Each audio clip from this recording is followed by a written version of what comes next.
Écoutez, moi j'ai un regard extrêmement... D'abord, les histoires d'Israël-Palestine, ça m'avait jamais, mais jamais, jamais intéressé. J'ai commencé à m'intéresser à tout ça lorsqu'on a publié le livre Epstein. Sur Epstein, c'est-à-dire tout le réseau, c'est à partir de 2018 que j'ai commencé vraiment à m'intéresser au sujet. Lorsque j'ai vu que Epstein, en fait, était une opération commune pour filmer tout ce qui est politique, journaliste, sénateur, homme d'affaires. Donc, c'est une opération commune, CIA Mossad. Voilà. Pour les faire chanter ensuite. Exactement. Voilà. Nous, on a publié le livre d'un journaliste américain, Dalian Howard, qui est extraordinaire, qui a été un best-seller chez nous et qui est plus que jamais d'actualité. Et donc, je me suis penché sur les histoires du Mossad et progressivement, en fait, c'est... Moi, mon épouse était juive, donc j'ai plein d'amis juifs, donc ça m'a jamais... Vous voyez ce que je veux dire, j'étais jamais en fait, ça m'a jamais intéressé. Voilà. Mais en ce qui concerne l'opération du 7 octobre, là j'étais un peu choqué, je me suis dit, bon, c'est bizarre, mais connaissant la manière dont les médias juifs mentent, ça, je l'ai constaté depuis 2018, hein, donc ça fait maintenant 6 ans. Je dis qu'il y a quelque chose qui ne colle pas. Et d'ailleurs, les faits m'ont donné raison, puisque ce sont des hélicoptères. Et moi, je suis abonné à Haaretz, hein, donc un grand journal israélien, qui lui est honnête, hein, voilà, on peut dire ça comme ça, du moins qui rapporte les informations telles qu'elles sont. Voilà. Mais ce que je vois, le massacre que fait Israël aujourd'hui, est absolument effroyable, et on a oublié de l'aborder dans la première partie de l'émission, mais je parle du rabbin Schneerson, que les Juifs avaient élu comme le Messie, hein, parce que je rappelle que les Juifs attendent le retour de leur Messie. Pourquoi pas, hein, franchement, j'ai aucun souci avec ça, hein, chacun son Messie. Je suis pas partisan de ça. Et il se trouve, si vous voulez, que j'ai vu ce qui s'est passé à New York, Los Angeles, etc., quand le rabbin Schneerson est mort, et j'ai vu tous les médias juifs de l'époque, et surtout toute la communauté juive en disant le rabbin Schneerson va sortir de son cercueil dans 3 jours, on va le voir marcher dans les rues de New York, enfin, un sorte de remake de Jésus, hein, voilà, c'est très important. Ils étaient absolument persuadés qu'ils allaient assister à la grande résurrection à la Jésus. Et je vous rappelle que Schneerson, c'était le guide, entre guillemets, c'est-à-dire Netanyahou qui disait, moi je crois pas à tout ça, mais il croyait quand même à ce que disait Schneerson. Donc Schneerson, c'est le Messie. Et tout ce que vous voyez aujourd'hui, c'est-à-dire cette espèce de destruction totale, de pogrom, de génocide, Goldanel, ça va pas te plaire, mais tant pis pour toi, c'est un génocide. C'est au nom du retour du Messie de Schneerson. Voilà, ça c'est mon conseil. C'est un droit à la légitime défense, comme il l'invoque, après cette attaque du 7 non, franchement, non, pas vous. Vous allez pas me la faire. Le droit à la défense, quelle défense? Est-ce que nous, après le Bataclan, est-ce qu'on a rasé Bruxelles? Non. Est-ce que l'armée française est allée envahir la Belgique? Non. Est-ce qu'on a rasé toute la Belgique? Non. Et aujourd'hui, vous avez un pays de criminels, du Likoud, de M. Netanyahou, qui se donne la permission de tuer 100 000 personnes, de faire un véritable génocide, de se comporter comme des nazis, exactement comme des nazis. Et on voit que la presse, d'un seul coup, on voit comment la presse française est contrôlée. Alors, Gaza n'a eu qu'un seul avantage, c'est de voir où, ça a été d'abord une déflagration, et on a vu tous les médias, si vous voulez, c'est comme une bombe à fragments. Vous savez, quand une grenade explose, et tout est projeté dans un rayon, dans un cercle. Et on a vu exactement comment les médias se positionnaient. Voilà. Je ne suis pas surpris pour CNews. Serge Nedjar, moi, je veux dire, j'ai travaillé 3 ans avec lui. Déjà à l'époque, il était un sympathisant du Bétard. Il m'en parlait de manière tout à fait... je crois qu'on avait même déjeuné ensemble. Enfin, oui, moi, j'ai pas de parti pris. En revanche, j'ai un parti pris lorsque, véritablement, j'assiste à une injustice. Et ce qui se passe, donc je ne suis pas surpris par la position de Pascal Praud, qui a peur, effectivement, de se mettre à dos Serge Nedjar, éventuellement. Ça va de soi. Alors que Pascal Praud, franchement, dans son honnêteté, il aurait pu prendre position quand même contre Israël. Voilà. Mais bon, chacun son truc, je ne lui jette pas la pierre, comme on dit. Voilà. En revanche, voir toutes les télévisions être au service d'Israël, ça va quoi, c'est absolument pas normal. Il y a eu un débat entre Natacha Polony et BHL la semaine dernière, vous avez vu, ça a été... BHL est une ordure, je l'ai déjà dit. BHL, d'un côté, soutenez Israël, on est attaqué, et de l'autre, il va soutenir des nazis ukrainiens, et ça fait 2 ans que ça dure. Mais ce mec est fou. Mais quand vous voyez que c'est un agent des Américains et des Israéliens, partout où il passe, il sème la guerre, de toute façon. C'est une ordure. Bernard-Henri Lévy est une ordure ambulante. D'ailleurs, Natacha Polony lui a dit que... Mais elle a été extrêmement polie. Ouais. Elle a été extrêmement polie.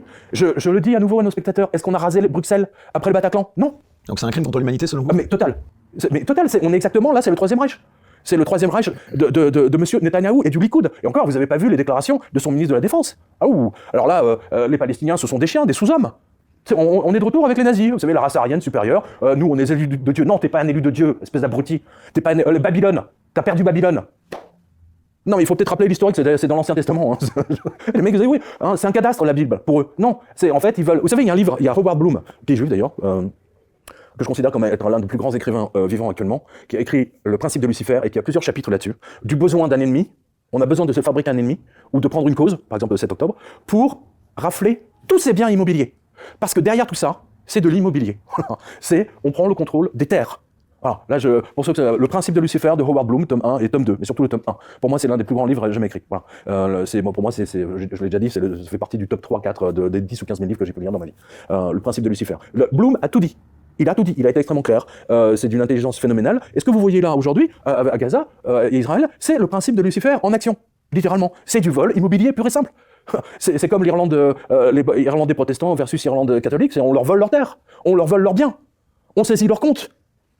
Que font? Je ne sais pas si vous avez vu des vidéos, en ce moment, même en Cisjordanie, ils volent leurs terres. Pourtant, je n'ai pas le souvenir qu'il y a eu un 7 octobre en Cisjordanie. Si, rappelez-moi.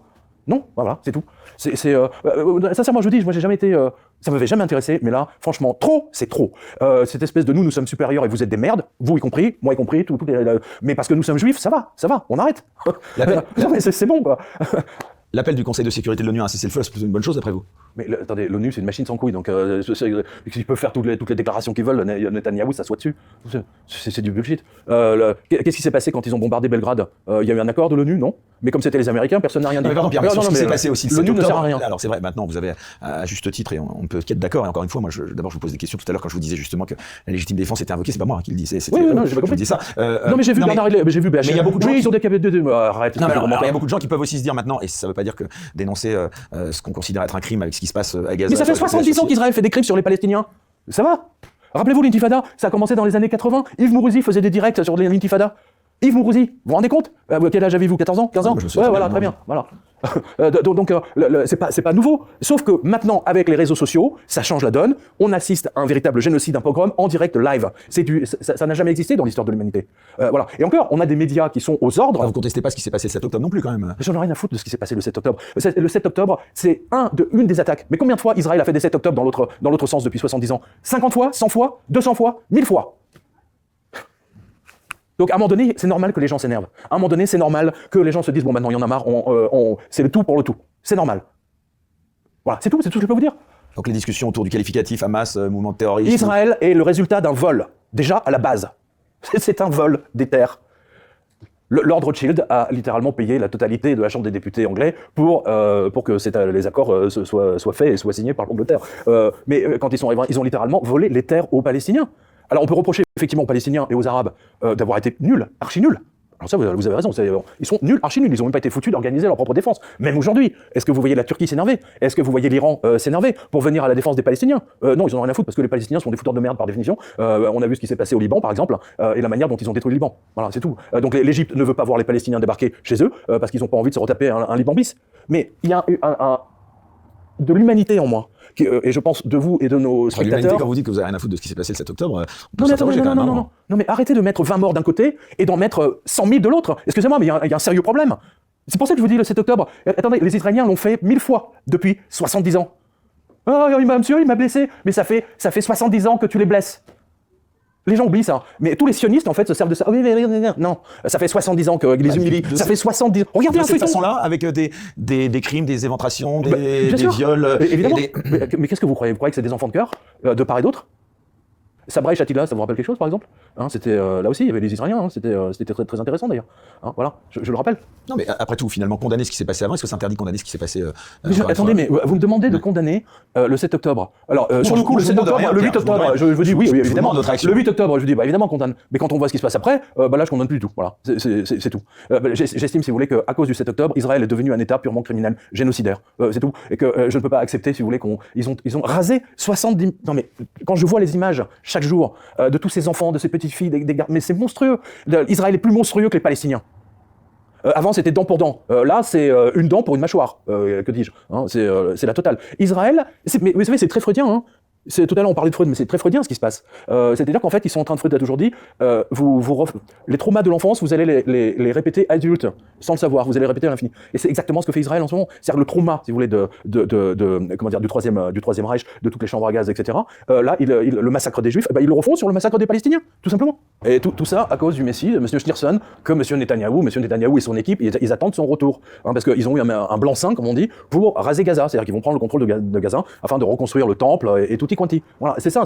Sauf que je l'ai dit tout à l'heure, je vous le répète, on n'a jamais vu un génocide, un pogrom en direct dans toute l'histoire de l'humanité. Là, c'est tous les jours que vous sur Facebook, Facebook est appartenant à un juif, Il a censuré la totalité des informations, comme il avait censuré les trucs sur les vaccins. Il avait été payé par Bill Gates, hein, notamment. Il censure tout ce qui touche de près ou de loin à la Palestine. C'est-à-dire que seule la position d'Israël peut apparaître sur Facebook. C'est à vomir, c'est à gerber. Et c'est ça qui me révolte le plus. Vous savez, c'est la prostitution de tous les médias français, enfin pas tous, Dieu merci, mais au service d'Israël. Ça, je comprends pas. Je ne comprends pas. Voilà, c'est tout. Nous, ici, on est au service de personne. La preuve, je vous permets de vous exprimer et de dire tout ce que vous pensez, même si, en effet, ça va choquer beaucoup de personnes. Il y a quand même quelques voix de ses distances. Sinclair. Si Jacques Attali, si Jacques Attali a pris ses distances, c'est qu'il y a une bonne raison. Il a vraiment, Jacques Attali, vous savez, moi je l'ai interviewé 3-4 fois au cours de ma carrière. Il est même dans l'un de mes livres. C'est vraiment, Attali, c'est un esprit Formule 1. C'est comme Idrissa Berkane, vous voyez, c'est des Formule 1. Il a parfaitement compris tout de suite, là, que Netanyahou menait Israël au bord des nations et que surtout, ça allait se retourner contre eux. J'ai pas besoin de sortir de Saint-Cyr, pardonnez-moi, quand vous avez reçu le général Tessa qui est sorti de Saint-Cyr. je me souviens même plus si vous lui avez posé la question sur Gaza, mais peu importe. Voilà, c'est ça qu'il faut voir. Je dis, moi, ça m'a jamais intéressé. Mais pour que je sorte, pour vraiment que je m'intéresse à ce conflit, à mon avis, il y a des dizaines de millions de gens qui ont la même réaction que moi en voyant ces destructions. Et quand je vois ce menteur de Rafovitz, hein, le colonel bidon Rafovitz, là, il est là dans sa cuisine avec ses spots. Oui, non, machin. Ah non, nous, nos bombes, elles sont humanitaires. C'est extraordinaire. C'est le mec, mais vraiment des menteurs. Mais ils mentent avec un tel aplomb, mais c'en est drôle quelque part. Vous savez, ça me fait penser vous savez, à ces bonimenteurs sur les marchés, vous savez, qui vous vendent des pièces de cuisine, des casseroles, des machins, des trucs, et ben eux, ils vous vendent le génocide comme ça. Voilà. C'est tout à fait extraordinaire. Vous craignez une importation de ce conflit en France? Mais on l'a déjà. Regardez Zemmour, la première chose qu'il fait, il va courir comme un caniche pour pleurer devant le mur des lamentations. Mais moi je pensais que Zemmour était pour s'occuper principalement des défenses de l'intérêt de la France en tant que président, etc. Et puis là on a vu tout de suite ce qu'il en était. En fait c'est Israel first. Là je marche pas, voilà, tout simplement. Fuck them, comme on dit. Vous pensez que vous serez immédiatement taxé d'antisémite? Non, aujourd'hui vous êtes taxé, sauf que, d'ailleurs je le vois dans les gens n'osent pas trop parce que d'abord j'ai soutenu Zemmour, hein, avant qu'il fasse venir Marion Maréchal Le Pen, et là où je l'ai lâché, je me suis dit bon là, de Le Pen dans une élection ça va, c'est too much, je trouvais. Et que Zemmour du coup Zemmour se mettait à la droite du Front National, c'était tellement vous souteniez Zemmour avant? J'ai soutenu Zemmour au début de sa candidature, absolument. D'abord parce que c'est un collègue, on a travaillé ensemble pendant des années. Je rappelle, on était ensemble pendant 15 ans au quotidien de Paris. Et je sais qu'il est sincère, qu'il était sincère. Mais et d'ailleurs, je l'ai dit dans une interview avec Youssef Indy. J'ai dit si jamais il prend Marion Maréchal Le Pen avec lui, il est mort. Et c'est exactement ce qui s'est passé. Il a fait cette erreur colossale. Pourquoi? C'est ce que je viens de vous dire. Le Pen dans une élection, c'est tout. C'est un argument, ça. Ah non, si, c'est un argument pour beaucoup. D'une part, parce qu'il se retrouve à l'extrême droite de la droite, c'est-à-dire du Rassemblement National. Voilà. Donc il ne pouvait pas. Mais il a réussi à empêcher du coup Marine à être au deuxième tour. Ça, c'est une certitude. Comme ça, elle a été au second tour, Marine Le Pen. Non, mais elle aurait pu gagner. Elle aurait pu gagner beaucoup plus de voix. Voilà. S'il avait fait campagne pour elle, c'est ça que je veux dire. S'il avait fait campagne pour elle, elle aurait pu gagner. Voilà. Le fait de l'avoir baissé au niveau des voix. Macron, pardon, c'est Macron qui n'aurait pas été fondamentalement. Ça a changé vraiment la donne de l'élection. Mais peu importe. Donc, et quand j'ai vu Zemmour se précipiter en Israël, pleurer. J'ai dit mais non, c'est pas. Alors là, franchement, je me suis fait avoir. Bon, peu importe. Aujourd'hui, on ne peut pas critiquer Israël parce que, d'ailleurs, c'est leur technique. Hein. Dès que vous critiquez Israël, antisémite. Sauf que mon épouse était juive. J'ai plein d'amis juifs, plein d'auteurs juifs. Et puis moi, je regarde pas s'ils sont juifs ou orthodoxes. Je m'en fous complètement. Ça ne m'intéresse pas. J'ai jamais réagi comme ça. Vous me suivez? Et donc, ils ne peuvent pas me taxer d'antisémitisme parce que j'ai soutenu publiquement Zemmour, d'une part, et parce que je suis connu d'abord dans ma vie privée. Voilà, tout simplement. Donc c'est tout. Et en plus, j'ai moi-même une nanny, une nourrice juive. Bien. Voilà. Donc vous comprenez, moi j'ai jamais été dans l'antisémitisme. Israël responsable de tout. C'est grotesque. Moi je vous rappelle que vous savez le banquier d'Hitler, Hajmar Schacht. Lorsque Hitler et son gouvernement mettent en place en disant on va licencier tous les juifs, vous êtes virés parce que vous êtes juifs, que ce soit les médecins. C'était également le cas à la Banque centrale d'Allemagne, hein, donc la Banque centrale d'Hitler. Eh bien, Schacht est venu. Il a tenté de convaincre Hitler en disant arrêtez vos conneries, parce que là, si vous faites ça, toute ma banque centrale, vous virez des collaborateurs extrêmement compétents. Vous êtes en train littéralement de détruire l'organisation de ma banque en virant tous les juifs simplement parce qu'ils sont juifs. Et les Allemands ne pouvaient même plus se soigner parce que tous les médecins qui étaient d'origine juive n'avaient plus le droit d'exercer. C'était du n'importe quoi.